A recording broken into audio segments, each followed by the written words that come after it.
Olá, pessoal. Boa noite, bom dia, boa tarde, tudo bem? Vamos lá descortinar mais um pouquinho em sociologia? Hoje estamos com a nossa nona aula, né? Eu estava até aqui minha biruta lá anotando, tinha marcado a oitava, mas não é a oitava. É a nona aula de sociologia. Nós vamos continuar com a globalização. Agora trabalhando as características da globalização, ok? Mas antes de começar o conteúdo, vamos lá, só lembrando, sábado é dia de vício nas apostilas, né? Essa vez só vai ser visto, não vou fazer correção, só avistar. Vou marcar no final da aula, eu marco para vocês quais são as páginas, né? Que vocês terão que apresentar, só resolver, não vou corrigir, só você fazendo, se está certo ou errado, você vai ter o visto garantido no peso de 3,5, ok? Espero que todos consigam tirar o 3,5 dessa vez.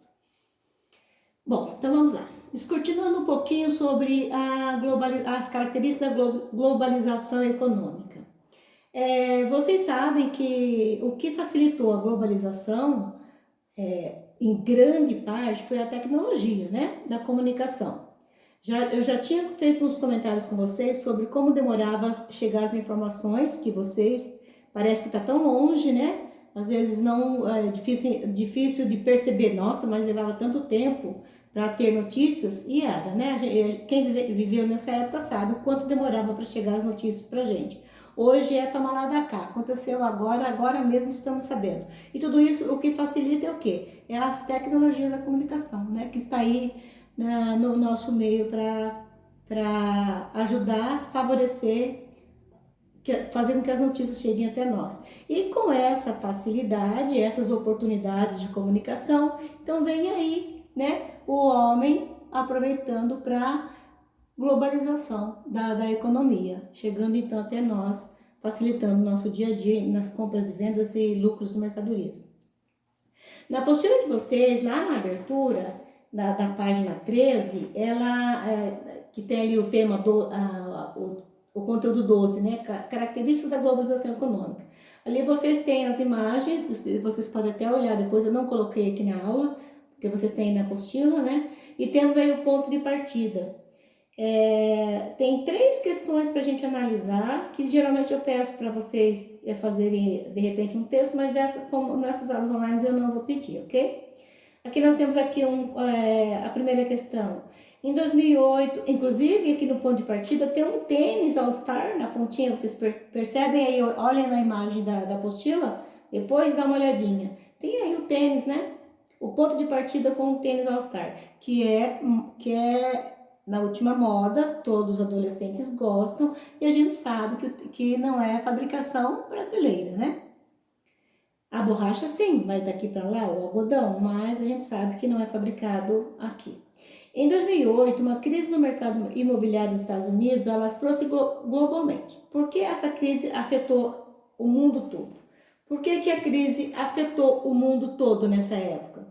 Porque o mercado imobiliário, naquela época, era determinado por créditos, juros, né? Que por sua vez era definido pelo mercado financeiro. Como esses créditos eram disponíveis no mercado imobiliário, então eles começaram a vender casas por preço mais baixo, né? Para quem não tinha muitas condições para pagar as prestações, acabaram comprando a juros bem baixos. E isso depois veio uma cobrança, né? Porque eles nessas negociações, para pagar as prestações, pessoas perderam casas nessa época. Por quê? Porque o juro foi aumentando. Então, os economistas defendem mais ou menos esse tipo de crédito imobiliário como se fosse um efeito dominó. Você vai liberando, chega uma hora que não dá mais. E aí, nessa hora que não dá mais, que começam as pessoas perderem o poder aquisitivo, né? E houve uma grande preocupação de todo o setor imobiliário, e acabou assim, então acontecendo uma crise no mundo todo. O quê? Por causa dos juros. Vocês sabem, já falamos, o dólar comanda, né, a economia. E se o dólar sobe, automaticamente mexe com toda a economia, né?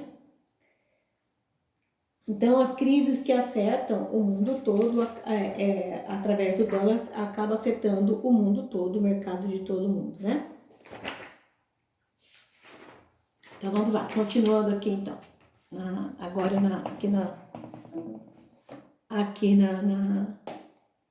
nos slides.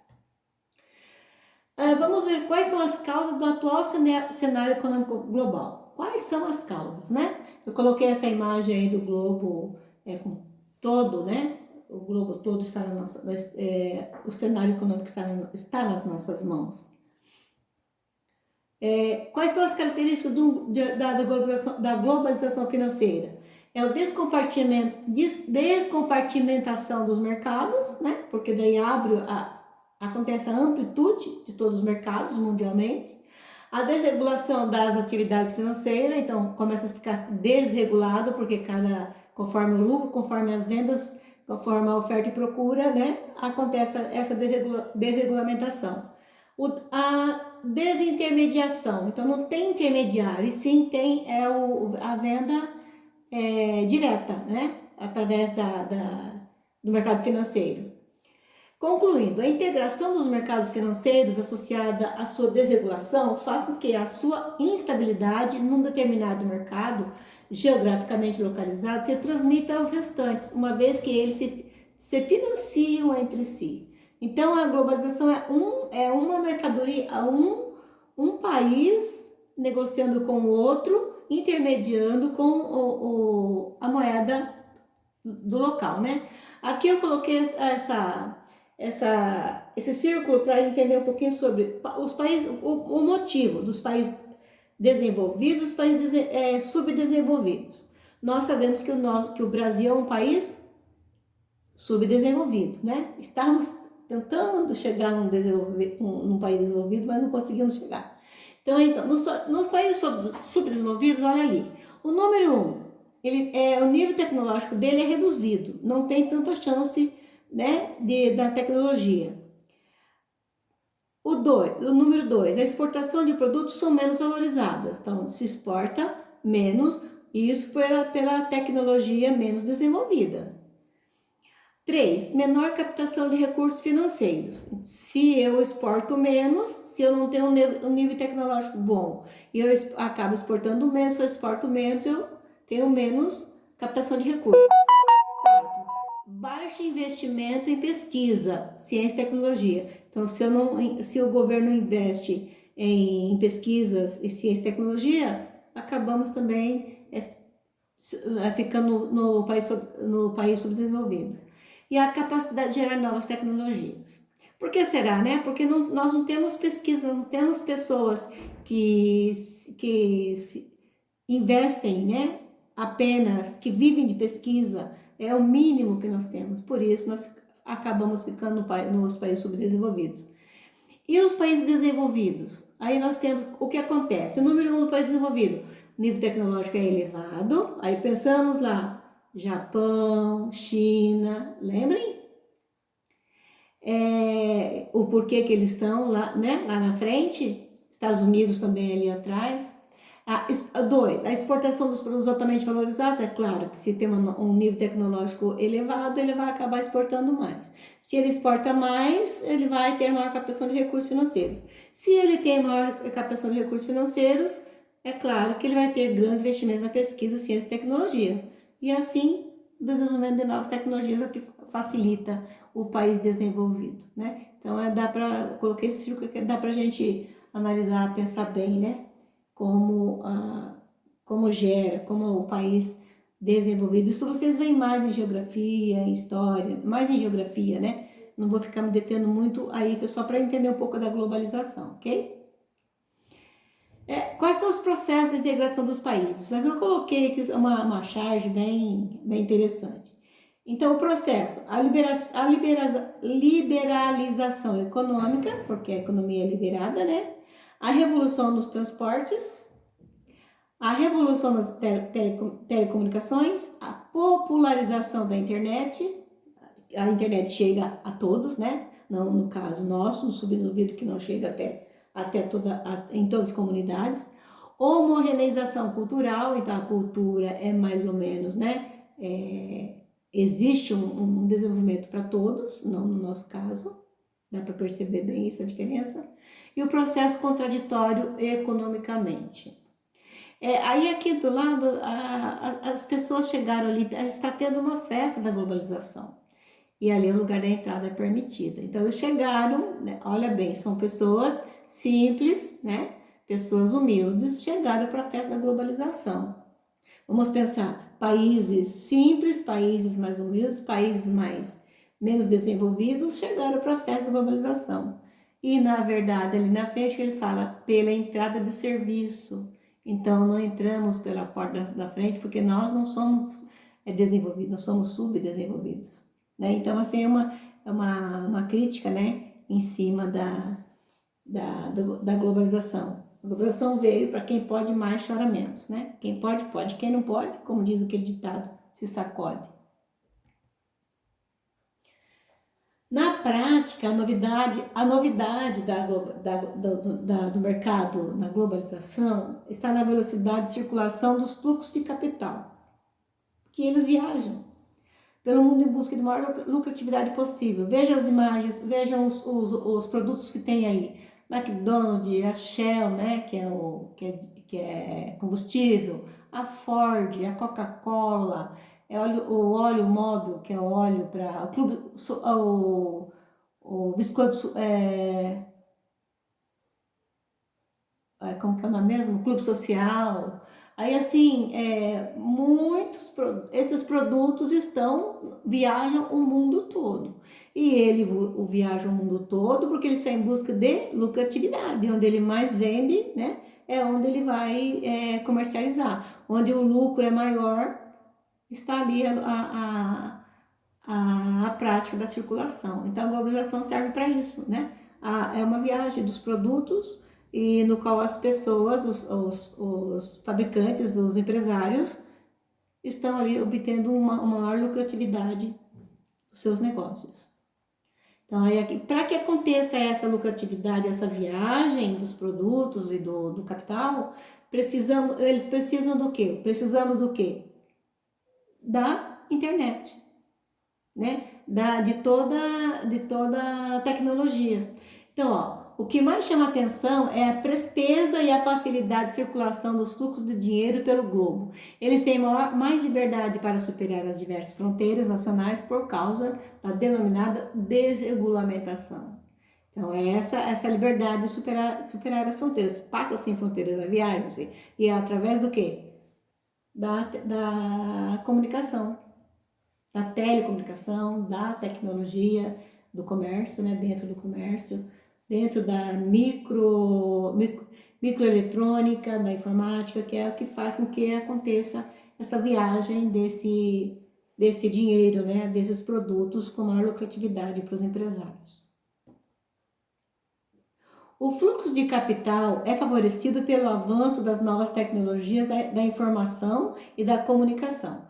Por esse motivo, não é possível compreender a velocidade da circulação de capitais financeiros na atualidade sem levar em consideração o progresso recente das tecnologias da comunicação e do conhecimento graças à microeletrônica e à informática. Então, veja, gente, até pensando agora na situação nossa, né? Como a tecnologia tem ajudado nas pesquisas de medicamentos, nas pesquisas de levar informação mesmo, né, para todos dentro da pandemia. Então, o que facilitou isso, que nós tenhamos conhecimento de tudo que está ocorrendo, né, do que é favorável e desfavorável, é dentro da tecnologia da comunicação, né, graças a essa tecnologia que faz com que viajem-se essas notícias mundialmente, né, faz um círculo de viagem, né. Aí aqui eu coloquei aqui só para entender como acontece, né? Ali, em cima, no globo, foi dividido em duas fases, né? Duas partes. Acima está a globalização, abaixo o neoliberalismo. O neoliberalismo, ele defende a absoluta liberdade de mercado com uma restrição à intervenção estatal sobre a economia. Então, uma liberdade de comércio. No liberalismo. Então, na globalização, logo ali acima, É o mundo interligado diminuindo as distâncias, porque se eu quero viajar hoje é rapidinho para chegar no outro lado, né? A hegemonia do capital financeiro, então existe acaba se trocando as moedas para facilitar o capital financeiro, acaba se negociando, e a transnacional, que é o quê? É aquela as indústrias transpondo para outros lugares, né? Circulando as fábricas por todos os lugares mundial. Aí até eu coloquei aqui, né, o Remedy McDonald's, porque é uma empresa, né, mais conhecida, poder ter colocado uma Coca-Cola também, né? Já dentro do neoliberalismo, ó, a desburocratização do Estado, porque tem a liberdade de negociação, a abertura da economia, dentro da abertura da economia vem a entrada das multinacionais, que vocês já conhecem algumas, já devem ter visto também isso em geografia, né, sobre as multinacionais, pensando quais são as multinacionais que tem no país, no Brasil, né? Aqui perto de nós mesmo, Curitiba, que está dentro tem a liberdade de comércio e a livre circulação de capitais internacionais. Então, o que eu vou voltar lá é o que eu coloquei nessa imagem, né? A viagem da mercadoria, do capital. Então, facilita toda essa viagem, essa negociação para a lucratividade do mundo todo. No mundo todo, na verdade, né? Aí, em cima disso, nós vamos ver aqui os convidados. Eles é tudo aquilo que se apresenta em seu estado bruto, tipo mineral, vegetal, pensando lá no açúcar, no café, no soja, no trigo, no petróleo, no ouro, né? Tudo isso é designado pela oferta e procura. Então, o valor dela é pela oferta e a procura. Se tem mais oferta, geralmente, com muita oferta, o preço abaixa, né? Os commodities abaixa. Se a oferta é maior, é menor, às vezes ela pode diminuir. E quanto mais vendas, quanto mais exportação o país faz, mais commodities ele recebe, né? E ele recebe e acaba distribuindo nos lugares, tem certos lugares tem, Matinhos recebe uma porcentagem, Paranaguá recebe outra porcentagem, eu só não estou bem por dentro de qual é o valor, mas se recebe pela exportação. Eu coloquei aqui então umas imagens, olha, nas últimas décadas tornou-se lucrativo aos capitalistas simplesmente especular. Isso implica comprar ações de empresas negociadas nas bolsas de valores, situadas em vários países, negociar dívidas emitidas por governos e bancos buscam as melhores taxas de juros oferecidas pelos governos. Então, muitas vezes, muitos capitalistas investem nas bolsas de valores, pensando, né, nessa lucratividade dos commodities, que são os produtos brutos, né, o preço bruto no milho, no soja, no criação de gado, aí ó, a verdinha dos dólares também está aí, né? Então, assim, é uma forma de buscar as taxas mais baixas, né, para se conquistar o mercado. Em síntese, a globalização econômica tem três características. Três características principais que são o resultado das transformações econômicas. Está em curso no mundo desde 1945, que são elas. Primeira, as amplas possibilidades de lucratividade e de circulação dos fluxos financeiros internacionais, né? São as possibilidades de lucratividade, tem essa liberdade, né, de circulação. Segundo, a força política e econômica das grandes corporações transnacionais no cenário atual, que está aí também favorecendo, né, com a globalização. Terceiro, a opção pela liberação ou pelo protecionismo no comércio internacional e a formação de blocos econômicos. Então, essa terceira opção é que se forma a formação dos blocos econômicos, a junção, né, de países do mercado para facilitar a comercialização. Então, desde 1990 foi criado um número expressivo de blocos econômicos regionais. Aqui tem a ALCA, a NAFTA, os que mais são comentados, né? Mercosul, que está dentro, né? que estamos envolvidos, CARICOM, ALAD, Pacto Andino. Eu coloquei algumas, dá para vocês olharem aqui os acordos, olha bem, União Europeia, né, tá ali no meio da Europa, ali tem poucas, mas nós temos aqui no lado aqui da América do Sul, nós temos aqui quantos acordos, né? E esses acordos, os países entram e saem assim conforme a negociação deles. Então, hoje ele pode estar no CARICOM, outro ou já sai, vai 2, 3 meses já sai, porque não se entenderam. Aí existe uma discussão, uma briga meio que política nesse sentido. Então eu coloquei aqui a Mercosul, que é o Mercado Comum do Sul, que são, o Mercosul está lá, Brasil, né? O Brasil, a Argentina, Paraguai, nós temos ali na América do Sul, os acordos da Mercosul. E a Mercosul foi criada para quê? Para facilitar a livre negociação do comércio, Brasil com o Paraguai, Argentina, e não facilitou muito não, era para ter caído bastante o valor, né, do facilitar o comércio das pessoas daqui para lá e de lá para cá, mas não houve ainda isso não. Mas existe o mercado comum do Sul, né? A UE, que é a União Europeia, o MCCA, que é o Mercado Comum Centro-Americano, que é aquele que eu mostrei lá atrás, a NAFTA, que é o Acordo Livre de Comércio da América do Norte. Se vocês forem pesquisar, vocês vão encontrar quais são os países que estão envolvidos em cada um. Dá para vocês pesquisarem, para vocês terem noção de qual desses os países estão envolvidos nesses blocos econômicos. E os blocos econômicos, então, foi criado para facilitar, na verdade, a negociação, né, dos países do qual fazem parte. A gente sabe que eles vivem em discussão, geralmente. Aí, depois desse conteúdo, vocês têm aí na página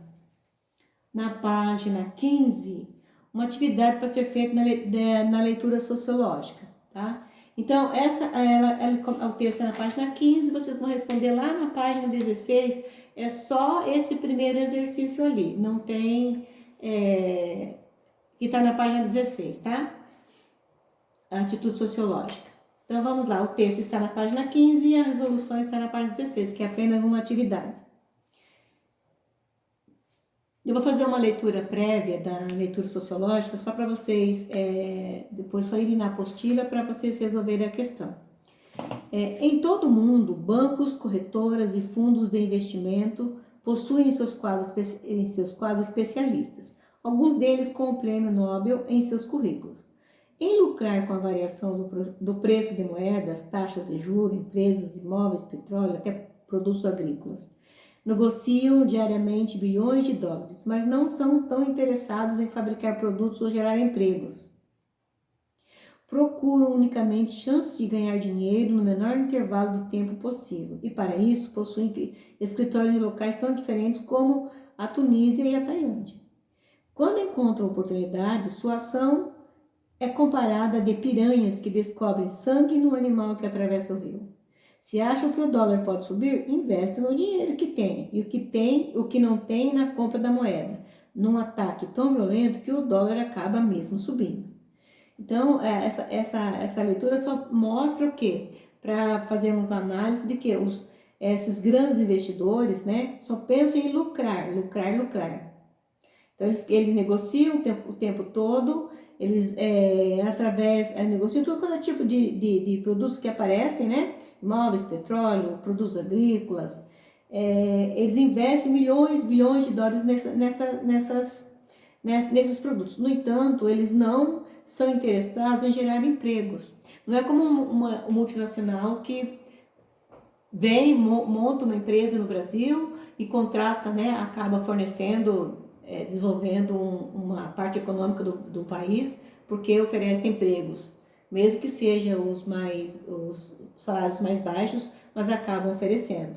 Esses investidores não. Então, para pensar nessas pessoas, nesse tipo de negociação, a apostila traz uma atitude sociológica para ser analisada, na página 16. Como o texto de Gustavo Patu indica, a especulação financeira movimenta o capital internacionalmente em busca do maior lucro possível. Portanto, reflita. Quais podem ser os efeitos dessa movimentação tão veloz de capital nas vidas das pessoas comuns? Aquelas que não vivem do lucro e da especulação, aquelas que precisam viver do emprego. Então, você pode responder aqui mesmo, né? Aqui embaixo dá para vocês responder e colocar a ideia de vocês. Pensa como essas pessoas podem... Aí vamos nos colocar no lugar, né? Pensando que se nós não somos investidores, estamos atrás, tentando conseguir um emprego, como é que fica a vida das pessoas, né? As nossas vidas sem os empregos, né? Então, lá já comentando sobre o que eu vou fazer o visto na próxima aula, vamos lá então. Vocês têm atividades para resolver, que eu vou fazer a correção na página 6. Vou anotar aqui para mim também, apostila página 6.